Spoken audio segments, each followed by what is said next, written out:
Hi, everyone. I wanted to make a little video uh, related to this course. So in the last course that I taught, I had a student and he did not like the course content because a lot of it was extremely negative from his perspective, and it was negative in a certain sense. And I wanted to let everybody know about this course. The books that we're going to be reading in this course are extremely negative. They are depressing, they are violent, they are brutal, they are unfair, they are unjust, they are horrible. And so I just don't want anybody to come into this class thinking that we're going to be reading things that perhaps are uplifting. So, like in week 1, we have Uncle Tom's Cabin. In week 2, sorry, I don't have all the weeks memorized. I think it's Heart of Darkness.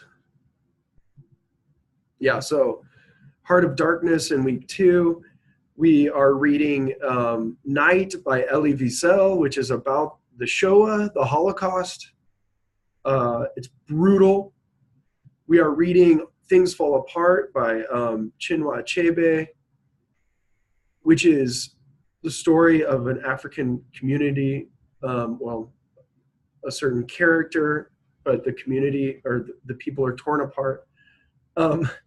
This is not happy literature we're reading. This is not edifying from a certain perspective literature that we're reading. Oh, and we also get to read All Quiet on the Western Front, which is about, it's basically a biographical account of what it was like during World War I to be engaged in trench warfare and to lose one's innocence and youth.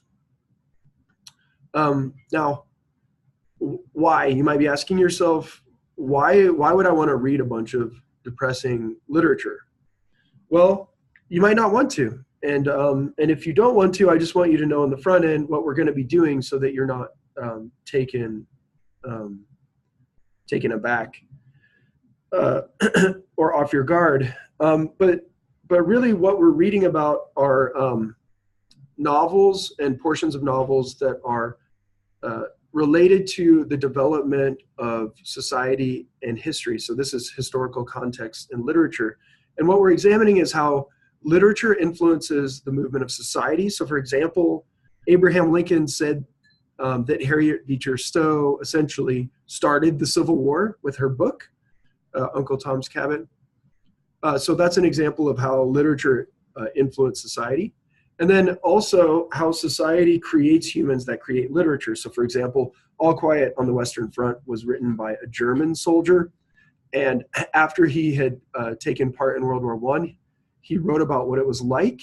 And he did so that everyone in Germany would know the hell that they had been through, so that their ideas about war and glory and the glories of war could be totally shattered, and instead they could be exposed to the horror of war and what it did to all these young men and boys in Germany.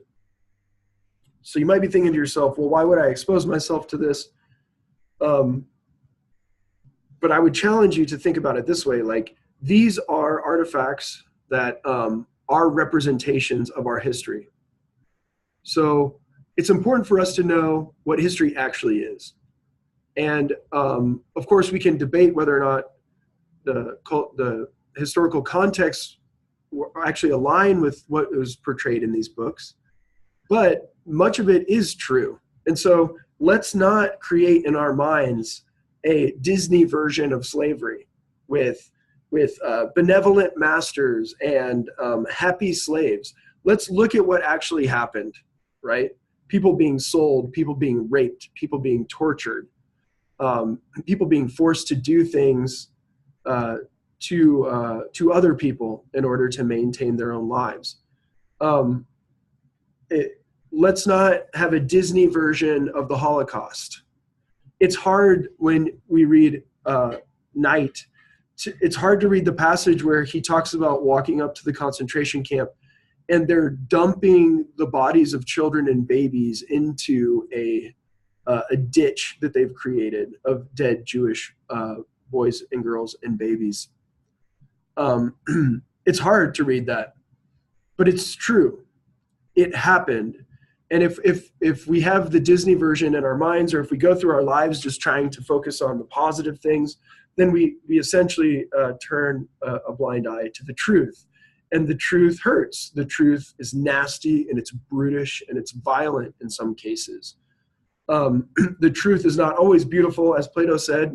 Nietzsche says in response to that, sometimes the truth is ugly. And it is true. It's a very ugly truth. And if you have the opportunity to go to a concentration camp, it's horrific to think about. And even people are like, oh, they had clothes and stuff. And no, they didn't. They were naked. They were freezing to death in nudity, being forced to work, and all of these things. And that's the truth. And that's what happened. So if one thing that comes out of this is that we learn what these people experienced, and we learn more about the truth of that,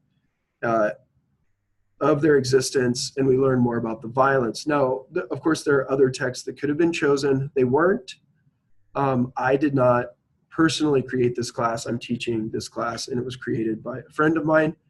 But I like the way that he set things up, and also I think that this class can have a really big impact on people's perspectives. It is not fun to read these things. It might not be edifying to your soul in the sense of positively contributing to your happiness, but it can be edifying for your soul and your mind if you really try to put yourself in the place of what it was like for these people, and really think about, like, why do we keep doing these things? Why have we done them, and why do we keep doing them? And it can be edifying in the sense of your own intellectual development, and then perhaps even be a catalyst in your own life for trying to create a better world, for trying not to make the same mistakes, and for trying to fight against the horror and tragedy that are things like slavery and Holocaust and colonialism, and hatred. So that is my challenge for you.